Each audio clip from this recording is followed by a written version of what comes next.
Bonjour. Alors, avant d'entrer dans le vif du sujet, je vous prie de bien vouloir excuser la voix enrouée et les reniflements éventuels.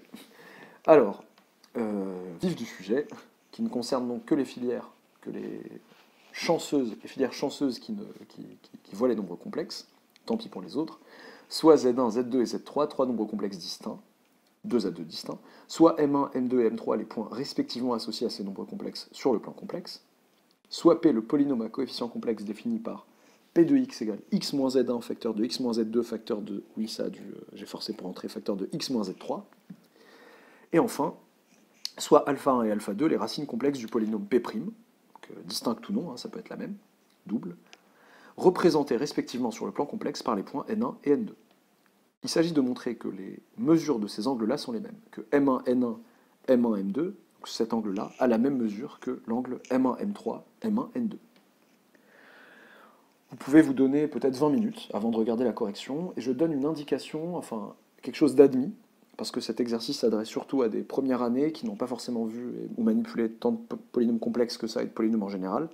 Vous pouvez admettre que si un polynôme P est non nul, et si bêta est une racine complexe de ce polynôme P et du polynôme P', alors bêta est en fait racine double au moins du polynôme P. Ça veut dire que je peux factoriser le polynôme P par x moins bêta le tout au carré. Ok. Alors que faire? Comment montrer cette égalité? Donc il s'agit, donc c'est bien M1, hein, j'ai corrigé à la dernière minute, donc c'est bien M1. Ici. Donc il s'agit peut-être de basculer directement sur ce que me donne le cours, sur les angles ici. Donc ça correspond à argument de Z2 moins Z1 sur alpha 1 moins Z1. Et ça correspondrait à argument de alpha 2 moins Z1 sur Z3 moins Z1. Mais avant de faire ça, il faut que je puisse m'assurer que dans le quotient, je ne divise pas par 0, et que le numérateur non plus n'est pas nul, parce que je ne veux pas avoir argument de 0. On ne définit pas, argument de 0 n'est pas défini.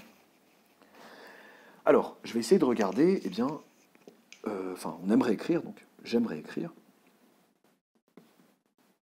Oula, alors j'écris très mal là pour le coup, j'aimerais écrire, d'une part, argument de Z2 moins Z1 sur, j'écris vraiment très mal, pardon, alors sur alpha 1 moins Z1, et d'autre part l'argument de alpha 2 moins Z1 sur Z3 moins Z1. Ok, donc pour pouvoir écrire ça, il faut déjà non-annulation du dénominateur non nul du coup, et numérateur non nul non plus pour pas qu'il y ait argument de 0. Alors, déjà, je sais que Z1, Z2 et Z3 sont distincts. Donc déjà, ça me rassure sur le fait que déjà, il y a pas mal de choses qui sont non nulles. Donc, eh bien, Z2 moins Z1 va être différent de 0 déjà, et Z3 moins Z1 aussi. Numérateur de celui-ci et dénominateur de celui-là ne sont pas nuls. Ok, très bien. Que faire d'autre? Alors, il faut que alpha 1 soit différent de Z1. Alpha 1, je rappelle que c'est une racine de P'. Z1, c'est une racine de P.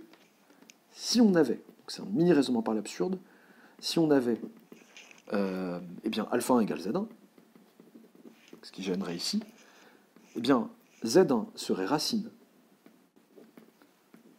de P et de P'. Avec P, polynôme non nul. Pourquoi je sais que P c'est un polynôme non nul? C'est ce polynôme-là, qui est spécifiquement, précisément, de degré 3. Polynôme non nul. Donc, Z1, racine double, au moins, voire plus, de P. Mais c'est pas possible, parce que les racines de P, je les connais exactement. C'est Z1, Z2 et Z3. Et c'est trois nombres complexes distincts. Impossible. Car P a trois racines distinctes. Ok. Alors, donc en fait, alpha 1 est différent de Z1. Ok. De la même manière, déjà ça veut dire que alpha 1 moins Z1 est différent de 0. Et de même, par les mêmes arguments, on aboutit au fait que alpha 2 moins Z1 est différent de 0. Ok. Eh bien, on peut donc écrire que M1, N1, donc la mesure de cet angle-là, M1, M2, correspond à l'argument, un argument, calculé à 2 pi près, de Z2, pardon, je sais pas pourquoi je dis Z2, Z2 moins Z1 sur alpha 1 moins Z1, et donc je vais mettre modulo de pi, à 2 pi près, une mesure de l'angle, ça correspond à un argument, et M1, M3, M1, N2, là pour le coup ça me fait argument de, eh bien, zut, je me suis perdu, de alpha 2 moins Z1 sur Z3 moins Z1. Pourquoi j'ai mis Z là? Ça c'est Z1, oui. À 2 pi près. Alors, je dis ça en plein milieu de la vidéo, j'ai oublié de le dire. Vous retrouverez l'énoncé et la correction détaillée de l'exercice en description de la vidéo, en lien en description. Et là, pour le coup, je ne me suis pas foulé. C'est un exercice qui était déjà sur mon site, donc rien à écrire. Il y sera déjà. Enfin, je veux dire, le lien sera déjà là. Il n'y aura pas de retard sur, comme d'habitude, quelques jours après la sortie de la vidéo. Alors, donc là, on peut écrire ça. Et maintenant, comment on peut aboutir à l'égalité entre ça et ça? Donc, il faut trouver un lien en fait entre les racines de P et les racines de P'. Qu'est-ce que je sais, moi? Je sais fondamentalement que P de x, c'est eh bien, x moins z1, facteur de x moins z2, facteur de x moins z3. Ok. Qu'est-ce que je sais d'autre? Je sais que P' de x, du coup, enfin, je connais son expression. Enfin, est-ce que je connais son expression? Je connais les racines complexes de P', mais je sais aussi que P' de x, je peux l'obtenir en dérivant ce polynôme. En dérivant ça comme un produit de 3 termes, ou alors comme la dérivée de ça, enfin, je considère ça comme un produit de 2 termes, comme lui fois lui, par exemple, et je dérive ça, ça me donne en fait simplement x moins z2, enfin, si je fais ça fois ça, donc je dérive x moins z1, ça fait 1, facteur de x moins z2, x moins z3, plus x moins z1, facteur de la dérivée de ça, mais la dérivée de ça, c'est x moins z2 plus x moins z3, en dérivant ça comme un produit, encore une fois, et donc ça me fait x moins z1 facteur de x moins z2, plus x moins z1 facteur de x moins z3. Et alors, est-ce que je me suis trompé quelque part? Non, c'est bon. Ok. Alors, nous savons aussi que P' de alpha s'écrit un certain coefficient dominant A, facteur, donc il ne faut pas l'oublier, facteur de x moins alpha 1. Qu'est-ce que je raconte? Oui, c'est bien ça, c'est les racines de P. Pourquoi j'ai mis P' de alpha? P' de x, pardon. Je commence à penser à la suite. Facteur de x moins alpha 2. Avec A appartenant à C étoile. P' est degré exactement 2, puisque P est degré exactement 3. Donc je ne connais pas ce coefficient dominant, il ne faut pas oublier qu'il n'est pas forcément égal à 1, et P' a comme deux racines, alpha 1 et alpha 2. Ok. Alors, on sait que P' de x, c'est ça. Donc ça me donne directement le coefficient dominant de P', en fait. Il y a du x carré là, plus x carré, en fait. Donc le coefficient dominant, ça sera 3. Il y a du 3x carré plus un polynôme de degré inférieur ou égal à 1. Donc, A égale 3. Oula, pardon. Hop, c'est flou, c'est très très flou tout ça. Allez, hop, c'est bon.